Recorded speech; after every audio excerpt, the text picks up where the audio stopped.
Là-dessus, mesdames et messieurs, on vous souhaite une bonne soirée à notre antenne.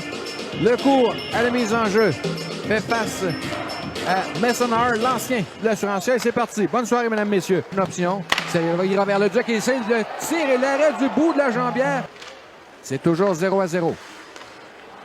Bouchard. Dans le tir de l'enclave, c'est Messenger. Et ça n'aura pris que 6 secondes. Pierre, les pétroliers qui prennent les devants. C'est l'arrivée de la break maintenant pour s'emparer du disque. La break perd au même démarré. Un tir et un but marqué par Poulain. C'est 2-0 très rapidement du côté des pétroliers. Et dès que la rondelle est déposée, les gants et les casques sont tombés également. Il utilise son adversaire, voilà, il s'agrippe. Une gauche, alors que Moriarty, il envoie de la droite. Les gauches de Bolduc fait shooter Moriarty qui se relève, revient de la droite. Alors que Bolduc tente de se défendre, revient de la droite à son tour, de la gauche. Et là, ben, les deux chutent. Bolduc corrige Moriarty. C'est Cadorette cette fois qui choisit de conserver, bousculé par Lausier. Et on vous l'a mentionné il y a quelques instants, Lausier d'Amour, là, ça date de très longtemps. On sera à 3 contre 3 et non, on ne se retrouve pas en prolongation. C'est Pocoloc et Desrosiers le tir, l'arrêt au dépens de Pocoloc. Et autour, le Rattel, il est rapide de s'amener en territoire adverse. Tente de devancer Bouchard, travaille du revers, il va d'un tir, le retour à partir de l'essence, va marquer en infériorité numérique. Et c'est 2-1. C'est remporté par celui-ci, mais disait que c'est aussitôt saisi par Desmarais. Desmarais devant Lessard, rebrousse chemin.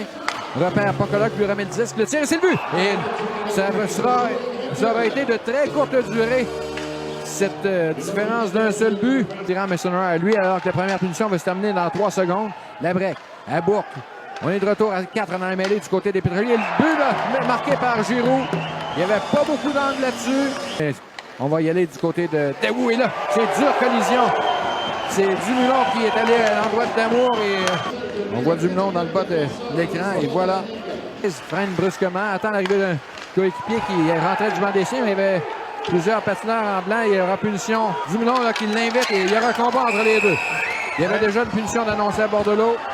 Yann Poirier, et là c'est Dumoulin qui vient. Le contact est établi. Bordelot qui y va de droite et qui frappe solidement Dumoulin. Dumoulin va, c'est là. Solide droite. Dumoulin a frappé. Et là, ben oui, on demande. Dumoulin a été sonné. Il s'est dit correct, mais. À la ligne bleue. Et le tir demi-mort, finalement, qui se transforme en passe. Le tir de but marqué par Giroux. Oh, on s'est fait changer le disque là-dessus et c'est 3-3. Et Mario. C'était pour Bordelot. Et ça ira vers Daou. Un angle fermé. Oh, quel but, là. Daou, il a complètement surpris Philippe Cadorette. Il n'y avait pas d'espace, Pierre, et Cadorette là, qui va s'en vouloir sur le jeu. Bordelot, qui du revers, va se contenter de rejeter en fond de territoire. Jalbert est là pour s'en emparer. Oh, directement sur le bâton de Daou qui s'avance, le tir, l'arrêt. Le retour est libre une fois et c'est Bordelot cette fois qui va compléter.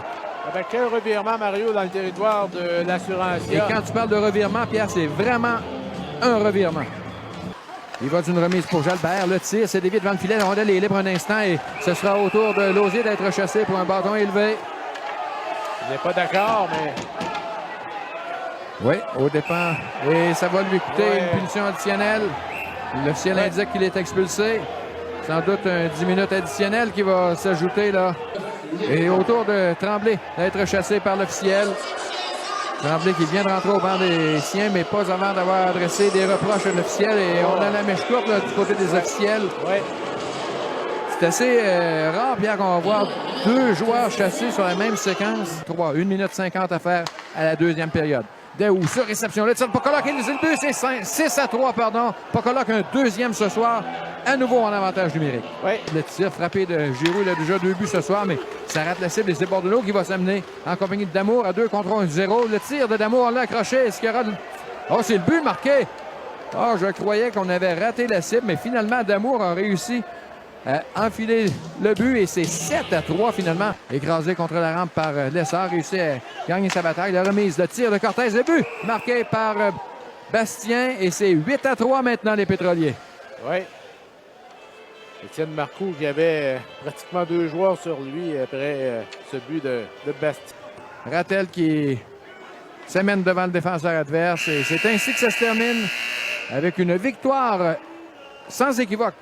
Disons-le ainsi, Pierre, ce soir, de la part des Pétroliers du Nord qui ont imposé leur tempo et qui l'emporte par la marque de 8-3 face à l'Assurantia et qui inflige à l'Assurantia sa deuxième défaite de la saison. Et 2 défaites à domicile.